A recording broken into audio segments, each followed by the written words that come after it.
So, the standard Space Marine Tactical Squad. This video is about the hidden depths of using such a squad, because everyone has to have two troop choices in their army, and for Space Marines the standard choice would be a tactical squad. Now you could take scouts, but they're less survivable, they're less shooty, they're not as good in assault either. Or you could of course take a bike captain, as I often do, and take bikes which are much stronger, much harder to kill, but at the same time have slightly less options available to them and are far more expensive. So for the most part you want to take some tactical squads. Now this video is basically going to be discussing like the secret depths to using a tactical squad, getting the most out of them. A lot of players don't seem to mention the amount of flexibility you can get with a simple tactical squad on the table. Maybe they don't realise it, or maybe it's just some kind of unspoken secret, but I've found a lot of tricks you can do with them that seems to surprise players of other armies, and I thought I'd share some, maybe discuss what I like to run in the games and so forth. So anyway, we'll start. Now, first thing to consider is what size tactical squad you're going to take. Now I always opt for a full 10-man group, as most players seem to do these days. That's because then you can take a special weapon upgrade and a heavy weapon upgrade, and you can even take those for free. The other benefits of having 10-man is that you can combat squad the unit into 2 small 5-man, and then you still get the benefits of the special weapon and the heavy weapon teams. So it means you can also specialise each combat squad. So for instance, I have 10 Marines here. This costs 170 points for 10 people on the table, one big unit. Now I can now combat squad them. So the sergeant can join that unit, and the unit with a flamer. Suddenly this little 5-man unit here is based around assault, getting in close. The second unit can take the heavy weapon, and that can sit at the back holding an objective and shoot from long distance, take out tanks or whatever. Now these two units now have completely separate roles, but they count still as one troop's choice, and you're getting the stronger benefits for 2 individual smaller units. So about weapons options then. We have several. I mean, for example, a heavy weapon choice, you can pick a heavy missile launcher for free. I always go with the las cannon. It's 10 points for a tactical squad, which is actually the cheapest las cannon you can get in Codex Space Marines, to my knowledge anyway. So what you're getting there is 48 inches, strength 9, AP2 shot, and of course you're hitting on Space Marine's normal ballistic skill. Now that's pretty good for sitting back and sniping powerful things like monstrous creatures, light tanks or anything. You've got a good chance of popping them on the first turn, which is pretty good. Now you can do similar with the missile launcher, firing either crack or frag grenades. It's more versatile and it's cheaper, but when I hit a vehicle I like to be able to hurt it like outright. Plus, at least with a las cannon, even though it's a very slim chance, you can still even destroy a Land Raider in one turn. You're getting that AP2, so you can kill Terminators. You know, it becomes a threat to a lot more things.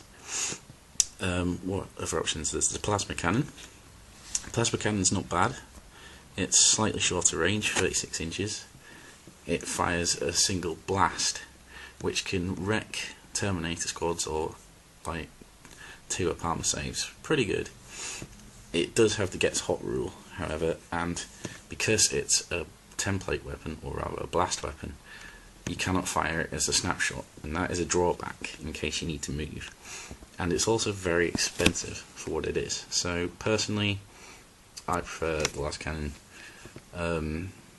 Missile launcher is perfectly acceptable if you don't have the spare 10 points, but honestly, if you have 10 points, get a las cannon. It's just so much effective against really powerful weapons, and suddenly this tiny little combat squad sitting at the back becomes a threat to a lot more things. Now for the other half, you can take various special weapons. You can take melter guns. You can take a multi-melter on the heavy weapon, of course, and it's okay, but it's hard to deliver it up close and be effective. I find before it would get wiped out, it would make it too much of a target for being a tank. So anyway, back to this, the Assaulty Combat Squad, as I call it, because you want to define their roles. Okay, this squad, I always keep the sergeant in because they're going to be a lot closer, and he has 2 attacks and higher leadership, which you'll need if you're assaulting. So it's always good to have a sergeant up in there. Okay, Flamer, pretty simple. It's free. It's brilliant for what you're paying. It's amazing to have. It's great against hordes. It's great against other marines. It's great against any kind of infantry whatsoever. You can set them up, burn them. I love to take a combi flamer on the sergeant, which complements it perfectly. So you're having 2 flamers in that squad. If they get charged, you can fight back a bit easier with that, or primarily you want to be doing the charging, and you often will get the chance to do that, but I'll explain why later. So having a flamer in there is great. If you're short on tank hunting, then you can take a melter gun. It's only 12-inch range, but to be honest, a tactical squad excels at the 12-inch range. So you can get in close, pop a tank. It's also dangerous against anything else. It's strength 8, AP 1. You are paying a few extra points, but yeah, it's pretty good. It's good if you need more melter in your army. What else? Plasma gun. Plasma gun's also very good. You're getting 24 inches. Again, it's rapid fire. You can fire 2 shots, and it will be very effective against Terminators or other Marines. The problem is the gets hot rule. If you're firing 2 shots, that's like 33% chance to roll at 1, and then it's just a normal Marine armor save. He dies, he kills himself, then suddenly your squad, your assault squad, is lacking a bit there. But Flamer's always good. I would always say at least take the Flamer, of course. I wouldn't really look to upgrade it anywhere further than that. So these are the roles, okay? So you can mix them up as you see fit. If you're playing kill points, sometimes it can be effective to keep them together, but even in kill points missions, I think with careful deployment, like make sure these are in cover at the back, safe where they can snipe. Make sure these are in a Rhino or some other kind of transport, or protected, just hidden. Use them to grab objectives in the midfield of the table. By keeping them together, you're making them slightly less effective. In other words, the problem comes from the heavy weapon. You don't want to leave the heavy weapon behind, but every time he moves, he's suddenly less effective. Now, it's not too bad if it is a missile launcher, but remember you can't snapfire frag missiles. You can only snapfire the crack missiles, and then it's just a high strength shot that's probably going to miss. So I would keep them separate even in kill point missions, because their roles are so separate. And fortunately, being Space Marines, they are very survivable. Just 5 people, they tend to survive, and the reason is these are often the weakest part of a Space Marine army, and your opponent knows that.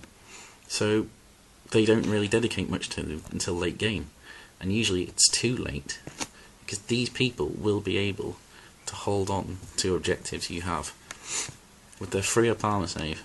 That's pretty good. Keep them in cover. Suddenly you'll be amazed how much they can survive. They can still go to ground like any other troop. I've done that myself in cover. I've had 2 up cover saves on these fellas. Survived. It's very rare a tactical squad gets wiped out in a game. Usually there'll be like 1 or 2 left, but that's all you need to hold an objective. So yeah, combat squadding pretty much all the time as far as I'm concerned. There will be some exceptions depending on what you've taken, but more or less all the time. Okay, so we talked about those. Another thing, we'll talk about the sergeant now and setups. Now, if I'm upgrading a squad, I will take a full 170 point squad, take the free flamer, and I will take a las cannon. So that's 180 points. Now I usually dedicate a little bit more, 50 more points, and it all goes on the sergeant. And the reason why, let's see if you can get him in focus, not really, is because I like to use a combi weapon on him. And it's usually a combi flamer. It's 10 points, it's 1 shot, but often that's all you need. If you combine him with the other flamer, suddenly that's 2 flame templates, then you get to assault. Okay, that's pretty damn good.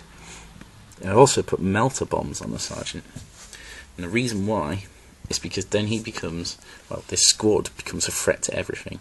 It's a serious threat to infantry with 2 flame templates. It's a serious threat to vehicles with melter bombs and crack grenades on the others. It's a serious threat to monstrous creatures. And of course you've still got the bolters, you've still got a bolt pistol. Remember that, okay? If you have to point out a bit further, rapid firing bolters, bolt pistols, grenades, everything else on there, very effective. They can do whatever they want. They literally become a workhorse unit. They can be used for any situation you need. Similar with this one, obviously this is a lot more situational, but because they're at the back, they have the heavy weapon. People seem to see these as more of a threat than these, when really it's the other way around, because melter bombs will wreck anything they come into contact with. I mean, if you're unlucky with the dice, you'll struggle, but generally the sergeant will survive, and you will be able to destroy a tank worth far more than what you've put into there. So it's a great little addition. So yeah, I mentioned grenades. Here's one of the main things that people seem to forget. Grenades can now be thrown in 6th edition. Now, I believe that could happen in other ones, so that's not too bad. You've got frag grenades and crack grenades as standard on every single Space Marine. Now, what this does is, besides the usual rules of assaulting through cover for frag grenades and stuff, you can throw them up to 8 inches, and that's perfect, because when you're about to charge, you want to ideally be around 7 inches, because that's the most common roll you're going to get on 2d6. So if you're within 7 inches, chances are you're going to make the charge range. Be very unlucky if you didn't make the charge range. Okay. Now at 8 inches you can throw a frag grenade. That's brilliant. It's an assault weapon. You can use it to hit tons of infantry. Combine it with a flamer, combi flamer, frag grenade. I've wiped out a squad of like 30 guardsmen with 5 tactical squad just from those templates. I mean, I had some lucky ruling too, but you know, frag grenade, brilliant. Strength 3 against toughness 3. You're wounding on 4. You can get, I've had as many as 5 hits from a single frag grenade. It's brilliant. Now the other thing is crack grenades. Now these are always worth remembering. You'll only hit 1 model with it, but it's strength 6, AP 4. So if you're trying to wound something with high toughness, crack grenades, brilliant. You can even throw it before assaulting a vehicle.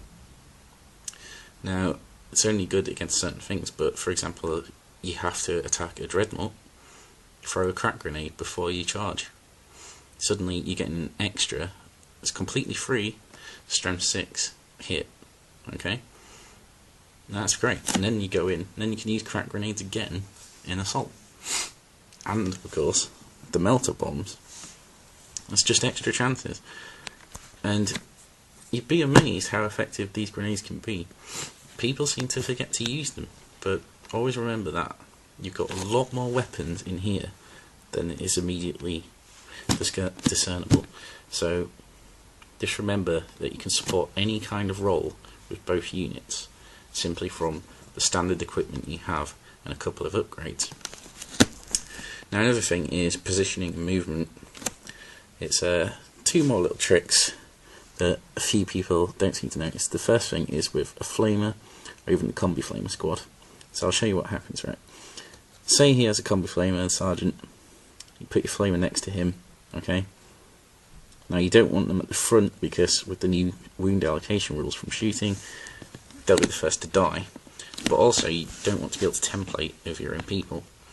So the trick is simply to put another man here, and depending on who you want to save the most, I mean this is the front, but in case you're flanking, put another man just there. Make sure his base is slightly forward of the sergeants and the flamers at all times. That means you've got 3 ablative wounds that must be taken out before these people can be hurt. And also you have this alleyway, this gap. I'll show you it from above if I can. So you see you have this gap here, that the flame templates can shoot through safely. So it's always a good way to set up when moving your flamers if you're foot slogging, which probably won't happen too often, but just in case you are, you're cheap on points, that's the way to do it. Now another trick, heavy weapons, and this is one that many people do not know at the moment. Okay, so we've set them up. You want the las cannon in range. Keep a couple of people in front for the same reason. Oops. So ablative wounds, they will die first before the las cannon. This is especially important because there's no sergeant in this squad, so there's no lookouts or roles available. Now what happens is this. Troops coming forward, so I'll just move these out of the way. Say these are the enemy troops, okay? Troops coming forward towards them. Now suddenly they're in range of a charge or whatever, okay? You're getting worried because your heavy weapons guy is at the front, or maybe he's at, I don't know, he's just outside of 24 inches, okay? You want your bolters to be able to support fire at this man here. You can move these people through their cover, okay? You can move them forward. You don't move the heavy weapon, okay? These can fire at 24 inches, they're bolters, after moving. The las cannon can still fire at full ballistic skill because it did not move. This is on page 10 of the rulebook now, where it says that models that have not moved can still use their full ballistic skill. Now this is, most people seem to think that it's like the old rules in 5th edition, so if any model moves in the unit counts as having moved. That's not true anymore. It's only the models that have moved that count as moving. The heavy weapon can still fire at full ballistic skill, and that is huge. Suddenly you have more protection, you also have a lot more movement available. You can suddenly move your troops to any side. You can move them over here. So long as they're all in coherency still, so as long as they're in the 2-inch coherency, you suddenly have a much wider range, a huge circle of range around them that you can move to. A few extra inches, it makes a big difference, you know, and you can protect the las cannon wielder at all times because you want him to be the last one left alive. That is the point of this combat squad at the end of the day, is to hold objectives in your back deployment zone and snipe with the las cannon. The rest are there for support. Okay, so that's some tricks with the tactical squad that a lot of people don't seem to use or haven't realised yet in 6th edition. Okay, so another thing I'll quickly talk about is dedicated transports. Now there's several you can use. There's the drop pod, 35 points, pretty good, comes with a free storm bolter. Armour 12 all round. It's open topped, but of course it arrives on turn 1 unless you have several. It deep strikes. It's pretty good with this guy. It's brilliant for getting behind an enemy's lines. Now I would use this in conjunction with a melter gun on this squad. I would even consider combat squadding before they're in the drop pod. Leave some of them out like this on your backfield, put 5 of them in a drop pod, maybe with an independent character who you want behind lines. Okay, melter a tank or something like that. It's great for an alpha strike.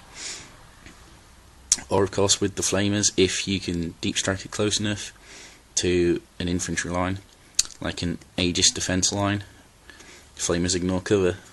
2 flamers across, frag grenade into the Aegis defense line. Suddenly that expensive line with their quad gun and everything, no one manning it, you can steal it for yourself. It's a great way to take over. Okay, so there's always that option. The problem is the transports are mobile. It's very situational. It's great for other units, I would say.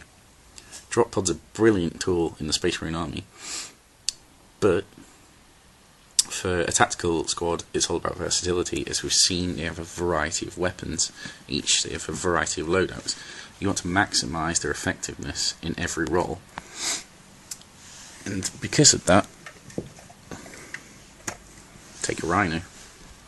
A Rhino is perfect for a tactical squad. It's still only 35 points, it transports 10, and as of 6th edition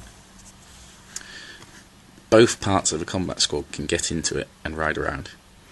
So what does that mean? Well, first off, your assaulty combat squad should always be in it. You can't assault straight out of it, but you can still shoot. So, they're protected at the start of the game. You can hide this out of sight. It's quite a small tank at the end of the day. It's pretty easy to hide behind a ruin or whatever. You can hide it behind your gun line, other vehicles, so forth. Comes with a smoke launcher, so you can move it forward. Still got that cover. It can now move flat out 18 inches, which is very fast. It won't be able to shoot or pop smoke in that situation, but it will get you some distance. That's very fast. It means these assault troops can get up where they need to be, but also they can get backfield objectives. They could even go for line breaker. It keeps your army mobile. Now another thing, if you're playing kill points, it's another trick. You can have your assault squad in the Rhino, okay? Keep it in the backfield. As soon as the enemy starts to get near you, and I used this to effect against Sisters of Battle in a recent tournament, as soon as the enemy starts to get near, these guys can move from their position in cover and get in the Rhino. As soon as they're in the Rhino, as soon as they're embarked, turn the Rhino around, flat out 18 inches away from the enemy, safety, other side of the table, whatever. It's very hard for an enemy to catch you after that. And even if they do, they've got to pop this tank first to get at them. Then you can reposition, you can take out half as needed, you can take out this half as needed, separate onto other objectives, whatever, snipe them from range while in the tank, but crucially, well, there isn't objectives in that, but crucially, you won't lose a kill point for these. You would have to pop this first before you can get to them, and that is very good for luring people. You can lure people with the threat of the heavy weapon. As soon as they get near, get in the Rhino, drive off. It's very effective. Okay, so what else have we got? Discuss the Rhino. Yeah, I would take a basic loadout. So just keep it 35 points. You can take plenty of upgrades, but I wouldn't. Now, a quick mention of the Razorback. The Razorback only transports 6 people. It's 40 points, so it's not bad, but with that it comes with a twin-linked heavy bolter. That's pretty good if you want some heavy bolters in your army. I'm personally not a massive fan of them because they're quite weak armour, same armour as the Rhino, but it starts to get more expensive if you want the Razorback to be effective. And crucially, because the Rhino can hold more people, it can hold the full combat squad, the full unit of 10, which is what you want to get the upgrades after all. Then because of that, the Rhino offers you much more versatility, and that is the key to Space Marine Tactical Squads. Versatility. Several different weapons on this, several different weapons on that. Both can travel in here. Maneuverability, options, always options. You have support from every single thing here. That is huge. And that is how you get to the hidden depths of a tactical squad. So hopefully this video has been quite helpful. Sorry if I waffled a bit much, sorry if the quality is bad. It's the first video I've made of this, so I'm sure it will improve in time. Feel free to visit my blog, comment, like, whatever, subscribe, whatever. There'll be more videos soon, and yeah, hopefully it helps.